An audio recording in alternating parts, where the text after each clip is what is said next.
Science and Wealth, simplified YouTube script, video title, 7 index funds that quietly outperformed the S&P 500 over the last 10 years. Estimated runtime, 10 minutes. Word count, 1,400 down. Hook. Everyone tells you to just buy the S&P 500 and call it a day. And look, it's not bad advice. But here's what nobody's talking about. Over the last 10 years, at least 7 index funds have quietly, consistently beaten it.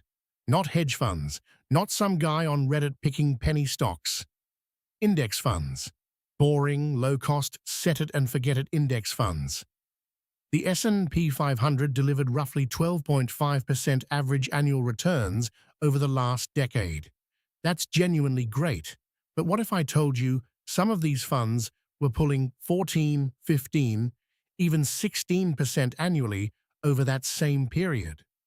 On a $10,000 investment, that difference doesn't sound like much until you do the math and realize we're talking about tens of thousands of dollars left on the table. So today we're breaking down exactly which index funds beat the S&P 500 by how much and whether any of them deserve a spot in your portfolio at Value Promise. By the end of this video, you'll know 7 specific index funds that have outperformed the S&P 500 over the last decade, the real numbers behind each one, and the key questions you need to ask before putting your money in any of them. Let's get into it. Section 1. Why the S&P 500 isn't the ceiling. Before we get to the list, let's quickly kill a myth. The S&P 500 is 500 large US companies. Apple, Microsoft, Amazon, the giants. When people say, just invest in the market, this is usually what they mean. And it's a fantastic default. But default and best possible option are not the same thing. Think of it like ordering the house coffee at a cafe. Totally fine, gets the job done. But there's a whole menu behind the counter that most people never even look at. The funds we're about to cover aren't obscure or exotic. Most of them are available in your 401k, your Roth IRA, or any standard brokerage account. The reason they've outperformed is simple. They've either been concentrated in sectors that exploded over the last decade, or they've captured parts of the market the S&P 500 underweights. And just to be upfront, this is for educational purposes only, not financial advice. Your specific situation matters, and a financial advisor can help you apply any of this to your actual life. What we're doing here is building your knowledge base so you can have smarter conversations and make more informed decisions. Now, the list.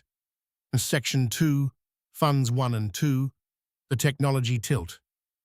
Fund number 1, Invesco QQQ Trust, QQQ. QQQ tracks the NASDAQ 100, which is basically the S&P 500's more aggressive cousin, 100 of the largest non-financial companies listed on the NASDAQ exchange. That means heavy concentration in tech.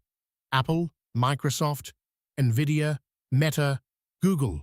Over the last 10 years, QQQ delivered approximately 18% average annual returns.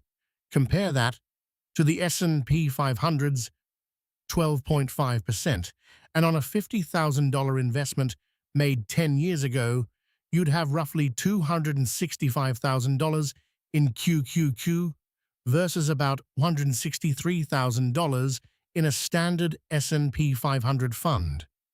That's a $100,000 difference from the same starting point. The trade-off? It's more volatile. In 2022, QQQ dropped over 32%, so you need the stomach for it. Fund number 2, Fidelity MSCI, Information Technology Index ETF, FTech.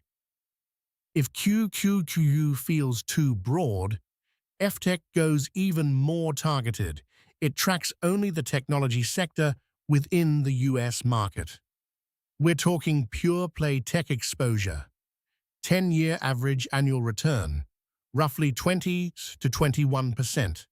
Expense ratio, just 0.084%. Almost free to own. Same volatility warning applies. This thing swings hard in both directions. Section 3. Funds 3 and 4. The size advantage. Fund number 3. Vanguard Mid-Cap Growth ETF, VO2. Here's one most people completely overlook. While everyone's watching the mega-cap giants, mid-cap growth companies, businesses with market caps roughly between $2 billion and $10 billion, have been quietly building serious wealth for investors. VOT tracks mid-sized US companies in their high-growth phase. Think of these as companies that have already survived the risky startup phase but haven't yet maxed out their growth runway. 10-year average annual return, approximately 13.5 to 14%. Lower than QQQ, but also historically less volatile. Good middle ground. Fund number 4. iShares Russell 2000 Growth ETF, IWO. Small cap growth. This one's interesting because small cap stocks as a whole have a well-documented long-term premium over large caps. It's called the size premium, and it's been studied for decades. IWO focuses on the growth-oriented subset of small companies. 10-year average annual returns around 13 to 14%. It's choppier. Small companies feel economic downturns harder, but over a long horizon, it has historically rewarded patient investors. Section 4. Funds 5 and 6. The overlooked global plays. Fund No. 5. iShares MSCI India ETF. INDA. Yes, international. And before you click away, hear me out. India is the world's most populous country, has one of the fastest growing middle classes on the planet, and its stock market has been on a tear. India tracks large and mid-cap Indian equities. 10-year average annual return, approximately 9 to 13%, depending on the measurement window. Some stretches have significantly outpaced the S&P 500, particularly in the 2020-2024 run. Currency risk and geopolitical risk are real here, but for investors with a 10 to 20-year horizon looking for diversification, India has made a compelling case. Fund number 6. Invesco S&P 500 Equal Weight ETF, RSP. This one is subtle and genius. RSP tracks the exact same 500 companies as the S&P 500, but instead of weighting them by market cap, which means Apple and Microsoft eat up nearly 15% of the standard index, it gives every company an equal 0.2% weight. Why does this matter? It naturally tilts towards smaller companies within the S&P 500, the ones with more room to grow. Over certain 10-year windows, RSP has outperformed the cap-weighted S&P 500 by 1–2% annually. That might sound small, but compounded over decades, it's enormous. Section 5.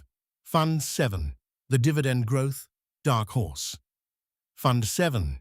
Vanguard Dividend Appreciation ETF, VIG. Wait. A dividend fund beat the S&P 500? In total return terms, yes. Over certain 10-year windows, VIG has been remarkably competitive, and in some periods, it has edged out the standard S&P 500 index. VIG tracks companies that have consistently grown their dividends for at least 10 consecutive years. These are businesses with strong cash flow, disciplined management, and durable competitive advantages. Microsoft, Apple, United Health, JP Morgan. The magic isn't just the dividends. It's the quality filter. Companies that grow dividends every year for a decade tend to be fundamentally excellent businesses.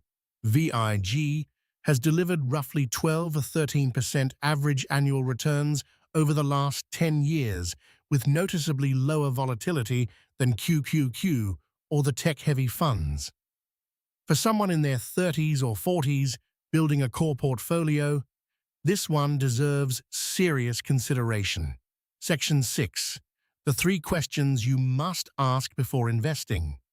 Okay, before you go opening 5 new positions, slow down. 3 questions first. Question 1. What's the expense ratio? All 7 of these funds are low cost, but check before you buy. Even a 0.5% difference in fees compounds into serious money over 20 years. Question 2. What's driving the outperformance? And is it likely to continue? QQU outperformed because tech dominated the last decade. That's not guaranteed to repeat. Past performance, as always, is not a promise of future results. Diversification still matters. Question 3. Does this fit your timeline and risk tolerance? A 28-year-old with 35 years until retirement can stomach QQQ's volatility. A 44-year-old, 5 years from early retirement, probably can't afford a 30% drawdown in their core holdings. Know yourself, CTA. So there you have it, 7 index funds that have quietly outperformed the S&P 500 over the last decade, with real numbers and real context behind each one. Here's the bottom line. The S&P 500 is still a phenomenal foundation. But now you know there's a whole menu behind the counter. The best investors aren't the ones who pick the hottest fund. They're the ones who understand why a fund performs the way it does and whether it fits their actual plan. If you found this valuable, subscribe to Wealth Simplified. We publish videos every week that take complicated money topics and make them actually make sense. And I've put together a free Wealth Blueprint PDF that maps out a simple, step-by-step investing framework for anyone at any income level. You can grab it completely free at wealthsimplified.com/free guide. The link is in the description. Last thing, I want to hear from you. Are you currently invested in the S&P 500, or have you added any funds beyond it to your portfolio? Drop it in the comments below. I read every single one, and your answer might just become the topic of our next video. See you next week. End of script. Script notes for editor. B-roll timestamps are marked within the script. Natural pause points after each fund number for potential chapter markers. Consider adding lower third graphics showing fund ticker symbols